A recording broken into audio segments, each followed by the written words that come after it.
ఆకాశవాణి ప్రాంతీయ వార్తలు చదువుతున్నది మొక్కపాటి లక్ష్మీ నాగమాధురి. ముఖ్యాంశాలు: అంతరిక్ష రంగంలో మహిళా శక్తి ఎంతో కీలకమైందని ప్రధానమంత్రి నరేంద్ర మోదీ ఉద్ఘాటించారు. విద్య, ఆరోగ్యం, ఆర్థిక సుస్థిరత, దేశ భద్రత వంటి దీర్ఘకాలిక ప్రయోజనాలకు తమ ప్రభుత్వం పెద్దపీట వేస్తోందని కేంద్ర రక్షణ శాఖ మంత్రి రాజ్నాథ్ సింగ్ పేర్కొన్నారు. ఓటర్లకు ఆధార్ కార్డు తప్పనిసరి కాదని కేంద్ర ఎన్నికల సంఘం స్పష్టం చేసింది. పీఎం కిసాన్ సమ్మాన్ నిధి 16వ విడత నగదును రేపు రైతుల ఖాతాల్లో జమ చేయనున్నట్లు కేంద్ర ప్రభుత్వం తెలిపింది. విజయవాడలో ప్రాంతీయ పాస్పోర్ట్ కార్యాలయం త్వరలో పూర్తి స్థాయిలో అందుబాటులోకి రానుంది.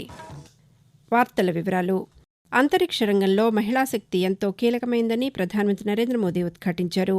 ఈరోజు కేరళలోని తిరువనంతపురంలో విక్రమ్ సారాభాయ్ అంతరిక్ష కేంద్రాన్ని సందర్శించి 1800 కోట్ల రూపాయల విలువైన అంతరిక్ష మౌలిక సదుపాయాల ప్రాజెక్టులను ప్రధానమంత్రి జాతికి అంకితం చేశారు. ఈ సందర్భంగా నరేంద్ర మోదీ మాట్లాడుతూ, భారత అంతరిక్ష పరిశోధనా సంస్థ ఇస్రోలో 500 మందికి పైగా మహిళలు ఉన్నత పదవుల్లో ఉన్నారని పేర్కొన్నారు. చంద్రయాన్-2 ప్రయోగం విజయవంతమైన తర్వాత యువత, చిన్నారులు అంతరిక్ష రంగం వైపు ఆసక్తి కనబరుస్తున్నారని వెల్లడించారు. 21వ శతాబ్దపు భారత చరిత్రలో వ్యోమగాముల పేర్లు భాగమవుతాయని ప్రధానమంత్రి పేర్కొంటూ, 40 वर्ष के बाद कोई भारतीय अंतरिक्ष में जाने वाला, लेकिन इस बार टाइम भी हमारा है, काउंट डाउन भी हमारा है और रॉकेट भी हमारा है. आज के भारत का विश्वास है, आज के भारत का शौर्य है, साहस है, अनुशासन है. इस मिशन में हेल्दी माइंड और हेल्दी बॉडी और इन दोनों का तालमेल होना बहुत जरूरी है. ఇలా ఉండగా భారత్ ప్రతిష్టాత్మకంగా తలపెట్టిన తొలి మానవ సహిత అంతరిక్ష యాత్ర గగన్యాన్ కోసం ఎంపికైన వ్యోమగాముల పేర్లను ప్రధానమంత్రి ప్రకటించారు. ప్రశాంత్ బాలకృష్ణన్ నాయర్, అంగద్ ప్రతాప్, అజిత్ కృష్ణన్, శుభాంశు శుక్లా వ్యోమనౌకలో రోదసీలోకి వెళ్లనున్నారు. గతంలో రాకేష్ శర్మ భారత్ తరపున అంతరిక్షంలోకి వెళ్లిన తొలి వ్యోమగామిగా రికార్డు సృష్టించారు. అయితే ఆయన రష్యా ప్రయోగ్ కేంద్రం నుంచి వెళ్లిన నౌకలో ఈ ఘనత అందుకున్నారు.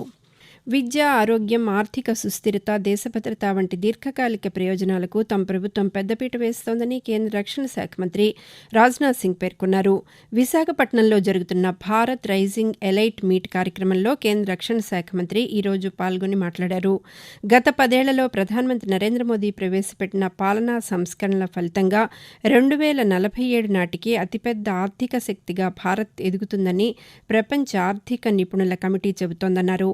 దీన్ని సాకారం చేయడానికి తమ ప్రభుత్వం మరిన్ని ప్రయత్నాలు చేపట్టబోతోందన్నారు. 2018లో బ్యాంకింగ్ సంస్కరణలను అమలు చేసి 14% ఉన్న నిరర్థక ఆస్తులను ప్రస్తుతం 3.1% తగ్గించగలిగామని కేంద్ర మంత్రి వివరించారు. సార్వత్రిక ఎన్నికలకు ముందు రాజ్యసభలో ఖాళీల భర్తీకి ఈరోజు పోలింగ్ ప్రారంభమైంది. 3 రాష్ట్రాల్లోని 15 స్థానాలకు ఉదయం 9 గంటలకు ఓటింగ్ మొదలవ్వగా సాయంకాలం 4 గంటల వరకు కొనసాగనుంది. ఆ తర్వాత 5 గంటల నుంచి ఓట్ల లెక్కింపు చేపట్టి ఫలితాలను ప్రకటిస్తారు. ఉత్తరప్రదేశ్లో 10, కర్ణాటకలో 4, హిమాచల్ ప్రదేశ్లో 1 స్థానానికి పోలింగ్ జరుగుతోంది. ఈ ఎన్నికల్లో శాసనసభ్యులు తమ ఓటు హక్కు వినియోగించుకుంటున్నారు. ఓటర్లకు ఆధార్ కార్డు తప్పనిసరి కాదని కేంద్ర ఎన్నికల సంఘం స్పష్టం చేసింది. ఆధార్ లేకపోయినా ఓటు వేయొచ్చని పేర్కొంది. చెల్లుబాటయ్యే ఏ గుర్తింపు కార్డునైనా అనుమతిస్తామని, ఆధార్ లేని వారిని ఓటు వేయకుండా అడ్డుకోమని తెలిపింది. ఇలా ఉండగా పార్లమెంట్ ఎన్నికల నేపథ్యంలో ఓటు హక్కుపై అవగాహన పెంచేందుకు కేంద్ర ఎన్నికల సంఘం చర్యలు చేపట్టింది. ఓటు హక్కు వినియోగించుకోవాల్సిన ఆవశ్యకతను తెలియజేస్తూ బ్యాంకులు, పోస్టాఫీసుల్లో అవగాహన కార్యక్రమాలు నిర్వహిస్తోంది. పీఎం కిసాన్ సమ్మాన్ నిధి 16వ విడత నగదును రేపు రైతుల ఖాతాల్లో 2,000 రూపాయల చొప్పున జమ చేయనున్నట్లు కేంద్ర ప్రభుత్వం తెలిపింది. ప్రధానమంత్రి నరేంద్ర మోదీ మీట నొక్కి ఈ నిధులను విడుదల చేస్తారని పేర్కొంది. ఈ నగదు ఖాతాల్లో జమ కావాలంటే రైతులు తప్పనిసరిగా కేవైసీ నమోదు చేసుకోవాలని స్పష్టం చేసింది. వచ్చే ఎన్నికల్లో నగదు పంపిణీని అడ్డుకునేందుకు ఎన్నికల సంఘం, ఆదాయపు పన్ను శాఖలు చర్యలు చేపడుతున్నాయి.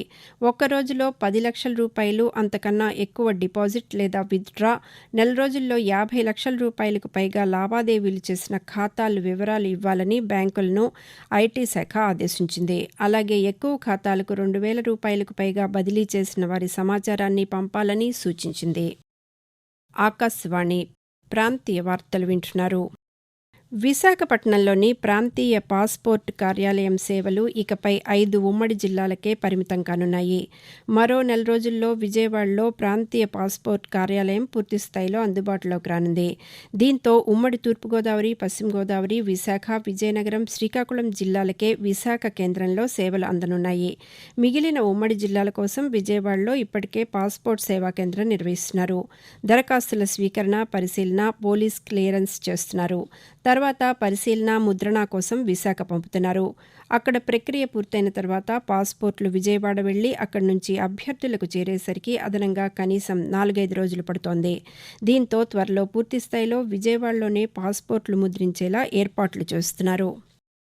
తిరుపతిలోని పద్మావతి చిన్నపిల్లల హృదయాలయంలో గుండెకు సంబంధించిన అరుదైన శస్త్రచికిత్సను ఈ రోజు ఉదయం వైద్యులు నిర్వహించారు.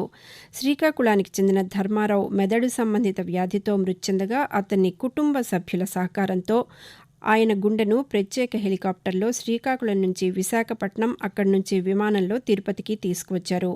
అనంతరం పద్మావతి చిన్నపిల్లల ఆసుపత్రిలో చికిత్స పొందుతున్న శ్రీధర్ అనే వ్యక్తికి ఈ రోజు ఆ గుండెను అమర్చి విజయవంతంగా వైద్యులు శస్త్రచికిత్స నిర్వహించారు. YSR Congress party, Andhra cricket association కలిసి హనుమ విహారీ లాంటి ప్రతిభగల క్రికెటర్ ఇకపై ఆంధ్రాకు ఆడకుండా చేశారని తెలుగుదేశం పార్టీ అధినేత ఎన్ చంద్రబాబు నాయుడు ఆరోపించారు. హనుమ విహారీ నిబద్ధతకు అతని ఆటతీరే నిదర్శనమని, అతనికి తాము అండగా ఉంటామని పేర్కొన్నారు. ఇటువంటి చర్యలు ఆంధ్రప్రదేశ్ ప్రజల నిజమైన స్ఫూర్తిని ప్రతిబింబించవని ఆయన సామాజిక మాధ్యమంలో పోస్ట్ చేశారు. బంగాళాఖాతంలో భాగస్వామ్య దేశ నౌకల పరస్పర సహకారంతో భారతదేశం నిర్వహిస్తున్న మిలాన్ 2024 సముద్ర దశ విన్యాసాలు నిన్న సాయంకాలం నిర్వహించినట్లు నేవీ అధికారులు ఒక ప్రకటనలో తెలిపారు. విశాఖపట్నం సాగర తీరంలో గత 2 రోజులుగా మిలాన్ 2వ దశ విన్యాసాలు కొనసాగుతున్నాయి. ఆయుధ సంపత్తి వినియోగం, ఫైరింగ్, సాగర జలాల ఉపరితలం, అత్యంత వేగంతో కూడిన వాయు సంబంధిత లక్ష్యాలను ఛేదించడం ముఖ్య విశేషాలని వెల్లడించారు. క్రాస్ డెక్ ల్యాండింగ్, రవాణా ఆపరేషన్స్తో పాటు సీమన్షిప్ వంటి సూచిక చిహ్నాల ప్రదర్శనతో ఎయిర్క్రాఫ్ట్లు యుద్ధ నౌకల డెక్లపై దిగటం వంటి విన్యాసాలు ఆకట్టుకున్నాయని నేవీ వర్గాలు వివరించాయి. కేంద్ర ప్రభుత్వ ఆయుష్మాన్ భారత్ కార్యక్రమం కింద తిరుపతి రుయా ఆసుపత్రికి అనుబంధంగా 50 పడకల క్రిటికల్ కేర్ బ్లాక్ పనులు వేగవంతంగా జరుగుతున్నాయని తిరుపతి రుయా ప్రభుత్వ ఆసుపత్రి సూపరింటెండెంట్ రవిప్రభు తెలిపారు. తిరుపతిలో ఆయన ఈరోజు పాత్రికేయులతో మాట్లాడుతూ 2 రోజుల క్రితమే ప్రధానమంత్రి దృశ్య మాధ్యమ విధానం ద్వారా క్రిటికల్ కేర్ బ్లాక్ పనులకు శంకుస్థాపన చేశారని తెలిపారు. కేంద్ర ప్రభుత్వ నిధులు మొత్తం 24 కోట్ల రూపాయలతో త్వరితగతిన క్రిటికల్ కేర్ యూనిట్ను పూర్తి చేసి రోగులకు అందుబాటులోకి తీసుకువస్తామని వివరించారు. ఎడ్సెట్ బీఈడీ తుది విడత కౌన్సిలింగ్ ఈ నెల 28వ తేదీ నుంచి ప్రారంభం కానుంది. మార్చి 3 వరకు వెబ్ కౌన్సిలింగ్ నమోదు, ధ్రువపత్రాల పరిశీలన 29వ తేదీ నుంచి మార్చి 3వ తేదీ వరకు జరగనుందని ఈ మేరకు ఉన్నత విద్యామండలి తుది విడత షెడ్యూల్ విడుదల చేసింది. వెబ్ ఐచ్ఛికాలు మార్చి 2వ తేదీ నుంచి 5వ తేదీ వరకు చేసుకోవచ్చని, వెబ్ ఆప్షన్ల మార్పు మార్చి 6వ తేదీ, సీట్ల కేటాయింపు మార్చి 9వ తేదీన చేయనున్నట్లు పేర్కొంది. సీట్లు పొందిన అభ్యర్థులు మార్చి 11వ తేదీ నుంచి కళాశాలల్లో చేరవచ్చని వివరించింది. రానున్న సార్వత్రిక ఎన్నికల పోలింగ్ ప్రక్రియపై ఎన్నికల అధికారులు పూర్తి అవగాహన కలిగి సమర్థంగా పోలింగ్ విధులు నిర్వహించాలని బాపట్ల జిల్లా కలెక్టర్ రంజిత్ భాషా సూచించారు. బాపట్లలో ఎన్నికల ప్రక్రియకు సంబంధించిన పలు అంశాలపై ఎన్నికల రిటర్నింగ్ అధికారులకు, సహాయ ఎన్నికల రిటర్నింగ్ అధికారులకు, నోడల్ అధికారులకు ఈరోజు జరిగిన శిక్షణా కార్యక్రమంలో జిల్లా కలెక్టర్ పాల్గొని మాట్లాడుతూ ఈవీఎంల సీలింగ్ నుంచి మాక్ పోలింగ్ వరకు గత ఎన్నికల కంటే ఇప్పుడు చాలా మార్పులు వచ్చాయని, వాటిని క్షుణ్ణంగా అర్థం చేసుకోవాలని దిశానిర్దేశం చేశారు. ఆకాశవాణి ప్రాంతీయ వార్తలు ముగించే ముందు ముఖ్యాంశాలు మరొకసారి. అంతరిక్ష రంగంలో మహిళా శక్తి ఎంతో కీలకమైందని ప్రధానమంత్రి నరేంద్ర మోదీ ఉద్ఘాటించారు. విద్య, ఆరోగ్యం, ఆర్థిక సుస్థిరత, దేశ భద్రత వంటి దీర్ఘకాలిక ప్రయోజనాలకు తమ ప్రభుత్వం పెద్దపీట వేస్తోందని కేంద్ర రక్షణ శాఖ మంత్రి రాజ్నాథ్ సింగ్ పేర్కొన్నారు. ఓటర్లకు ఆధార్ కార్డు తప్పనిసరి కాదని కేంద్ర ఎన్నికల సంఘం స్పష్టం చేసింది.